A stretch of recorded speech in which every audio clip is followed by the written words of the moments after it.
હાશ પપ્પાજી, તમે તો આખું ઘર ગંદુ કરી નાખ્યું. હમણાં જ તો રાધાએ પોતું માર્યું હતું અને તમે ચપ્પલના નિશાન છોડી દીધા. તમને થોડી તો અક્કલ હોવી જોઈએ ને. તમે કઈ નાનું બાળક તો નથી ને? વહુ રિયાના મોઢામાંથી શબ્દો સાંભળતા જ અનિલજી સ્તબ્ધ થઈ ગયા. કેવી રીતે એક સમયે પોલીસની નોકરીમાં તેના એક અવાજથી મોટા ગુનેગારો હચમચી જતા, અને આજે તેની વહુ પાસેથી આટલું સાંભળવું પડી રહ્યું છે. પછી પત્નીએ તેને સોફા પર બેસાડીને કહ્યું, કાંઈ વાંધો નહીં, વહુની વાતનું શું ખોટું લગાડવું, બસ જીભ થોડીક તેજ છે, બાકી એના મનમાં એવું કાંઈ જ નથી. અનિલજીએ તેની પત્નીની આંખોમાં જોયું, જાણે કે શંકાની નજરે કંઈ પૂછી રહ્યા હોય. ખરેખર ઓઠ પર ફીકી સ્માઇલ, પણ આંખ નરમ. સોફા પર બેઠા બેઠા વિચારી જ રહ્યા હતા કે કેટલા લાડ પ્યારથી બનાવ્યું હતું આ ઘર. એક ઈંટ પોતાના હિસાબે રખાવી હતી, એવું વિચારીને કે રિટાયરમેન્ટ પછી બંને પતિ પત્ની ખૂબ સુખ સુવિધાથી સમય કાઢીશું. પરંતુ આજે તમામ સુખ સુવિધા બસ એક 12x12 રૂમમાં સીમિત થઈને બેઠી હતી. રૂમમાંથી બહાર નીકળો તો કેટલું સાંભળવું પડે વહુનું. હોલની અંદર એક ફાયર પીટ મુકાવેલું. વિચારેલું કે ઠંડીના દિવસોમાં ફાયર પીટમાં મસ્ત શીંગ શેકીને ખાઈશું, પણ હિંમત કોઈની કે વહુના રહેતા કોઈ ફાયર પીટ સળગાવે.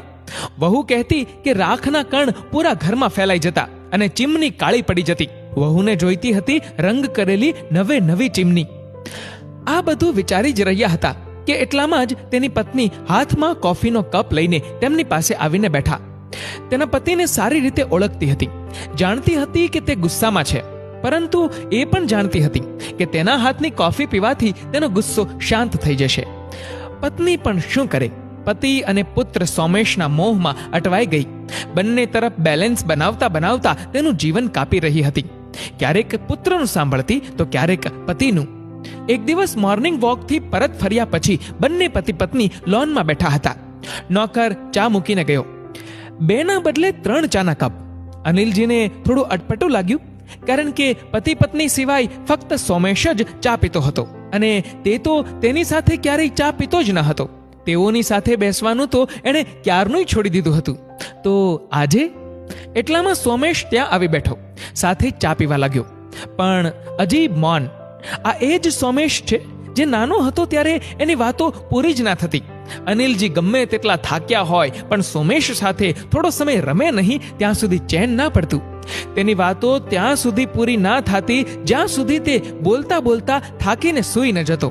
પિતા અને પુત્રની વચ્ચે આજે વિચિત્ર ચુપ્પીએ પોતાની જગ્યા બનાવી લીધી હતી. પત્નીએ મૌન તોડ્યું. સોમેશ, આવતા મહિને રિયાના ભાઈની દીકરીના લગ્ન છે ને? હા માં, હું તેના વિશે જ વાત કરવા આવ્યો છું. છોકરાવાળા આ શહેરના છે અને તેઓ અહીં જ લગ્ન કરવા માંગે છે. તો રિયાના પરિવારજનોને હું આ ઘર લગ્ન માટે આપવા માંગુ છું. તેથી હું ચાહું છું કે જ્યાં સુધી ઘરમાં ભીડ રહે ત્યાં સુધી તમે દીદીની પાસે ચાલ્યા જાઓ. દીદી આ શહેરમાં જ છે, એટલે તમને કોઈ મુશ્કેલી નહીં થાય અને તમારી રૂમ એ લોકો માટે ઉપયોગી થશે. આ સાંભળીને અનિલજી ગુસ્સાથી લાલ થઈ ગયા. છતાં પણ તેણે પોતાનો અવાજ રોકીને કહ્યું, વહુના પરિવારને ભાડેથી બીજું મકાન અપાવી દે. 10-15 દિવસ માટે અમે શું કામ શિફ્ટ થઈએ? પપ્પા, તમે પણ કમાલ કરો છો. રિયાના ઘરવાળા છે, આપણું આટલું મોટું ઘર હોવા છતાં એના માટે બીજું ઘર જોવું? અને હવે રિયાએ પણ તેમને કહી દીધું છે, એટલે હવે તમે લોકો તમારું જોઈ લો, તેઓ તો અહીં જ આવશે. આ કહ્યા પછી સોમેશ એકદમ અંદર ચાલ્યો ગયો. વહુ રિયાનો અવાજ પણ અંદરથી આવવા લાગ્યો. એવું લાગી રહ્યું હતું કે તે બધું સાંભળી રહી છે અને કદાચ તેને અનિલજીની વાત ગમી ન હતી. આજે પહેલી વાર અનિલજીની પત્નીની આંખોમાંથી આંસુઓ વહી રહ્યા હતા અને અનિલજીએ તેને પોતાનો ખભો આપ્યો, જાણે કહી રહ્યા હોય કે હજી હું છું, હું બધું ઠીક કરી દઈશ. બીજા દિવસે સાંજે અનિલજી વોકિંગ કરીને ઘરે આવ્યા. પત્નીએ કહ્યું, સોમેશ વહુ અને બાળકો સાથે વેકેશન વિતાવવા સાસરિયામાં ગયો છે. અનિલજી મૂરખ હસવા લાગ્યા અને કહ્યું, જોયું ગાંડી, આ એ જ બાળકો છે જેના માટે તું મારી સાથે લડતી હતી, જેના માટે આપણે કેટલીય રાતો જાગીને વિતાવી હતી. આજે તેઓ આપણને આપણા જ ઘરમાંથી જવાનું કહી રહ્યા છે. કાંઈ વાંધો નહીં, હું પણ તેનો બાપ છું એમ કહીને અંદર ચાલ્યા ગયા.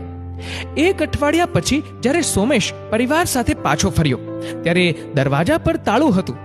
ચોકીદાર તેને જોતા જ તેની પાસે ગયો એક ચાવી અને એક ચિઠ્ઠી સોમેશના હાથમાં આપી. સોમેશે પત્ર ખોલ્યો અને વાંચવા લાગ્યો. પત્ર અનિલજીનો હતો, સોમેશના નામે. સોમેશ, હું અને તારી માં રામેશ્વર જઈ રહ્યા છીએ અને 1 મહિના પછી પરત ફરીશું. આ ચાવી જે તારા હાથમાં છે તે આ ઘરની ચાવી નથી, તે બીજા ફ્લેટની ચાવી છે જેમાં તમારા બધાનો સામાન રાખવામાં આવ્યો છે. મેં તે ફ્લેટ ઘણા સમય પહેલા ખરીદ્યો હતો. તને કહ્યું ન હતું, પોર્શ ઇલાકામાં છે, તમારા લોકો માટે સારો છે અને સારો ન લાગે તો તારા પ્રમાણે ઘર લઈ લેજે. આ ઘર મારું અને તારી મમ્મીનું છે અને અમારું જ રહેશે. આમાંથી કોઈ અમને કાઢી નહીં શકે. અત્યાર સુધી હું બધું સહન કરતો હતો કારણ કે તારી મમ્મી ખુશ રહેતી, પરંતુ હવે તારી વાતોથી એની આંખોમાં આંસુ આવી જાય છે અને એ હું સહન નહીં કરી શકું. આ અમારા સપનાનું ઘર છે જેમાં અમે અમારા બાળકો અને પૌત્રો સાથે રહેવા માંગતા હતા, પરંતુ કદાચ ભગવાનને આ મંજૂર નહીં હોય અને તમને લોકોને અમારો સાથ પસંદ ન હતો. એટલે આ ફ્લેટ તને આપું છું, જે મારા અને તારી મમ્મી તરફથી તમારા માટે આશીર્વાદરૂપ છે. ઈચ્છા હોય તો રાખજો, નહીંતર વહેંચીને બીજું લઈ લેજો. માતા પિતા તરીકે અમે અમારું આત્મસન્માન ગુમાવી ન શકીએ. રહી વાત આ ઘરની, તો અમારા ગયા પછી આ ઘર ટ્રસ્ટનું હશે, જે અહીં એક વૃદ્ધાશ્રમ બનાવશે. આ ઘર પર તારો અને તારી બહેનનો કોઈ જ અધિકાર નથી. મેં આ વાત તારી બહેનને પણ કરી દીધી છે અને તે મારા ફેસલાથી ખુશ પણ છે. આશા રાખું છું કે તું પણ ખુશ થઈશ. સોમેશની આંખ પશ્ચાતાપના આંસુ સિવાય બીજું કરી પણ શું શકે? મિત્રો, ઘર દિવાલોથી નહીં પરંતુ કુટુંબ અને સંબંધોથી બને છે. પુત્ર કે પુત્રવધુ હોવાને નાતે જો તમને બધા અધિકાર મળે તો માતા પિતાની સેવા, તેઓને સુખી, સ્વસ્થ અને ખુશ રાખવાની જવાબદારી પણ આપણી જ હોય છે. મિત્રો, તમારું આ વિડીયો વિશે શું કહેવું છે નીચે કમેન્ટ કરીને જરૂરથી જણાવજો. અને મિત્રો, જો આ વિડીયો ગમ્યો હોય તો વિડીયોને લાઈક કરજો, વધુમાં વધુ લોકો સાથે શેર કરજો અને આવા જ બીજા પ્રેરણાદાયી વિડીયોઝ જોવા માટે સબસ્ક્રાઇબ કરો અમારી ધ ગુજ્જુ મોટિવેશન નામની યુટ્યુબ ચેનલને અને ફેસબુક પર ફોલો કરો અમારા the Gujju and Hindi motivation નામના પેજને. ધન્યવાદ.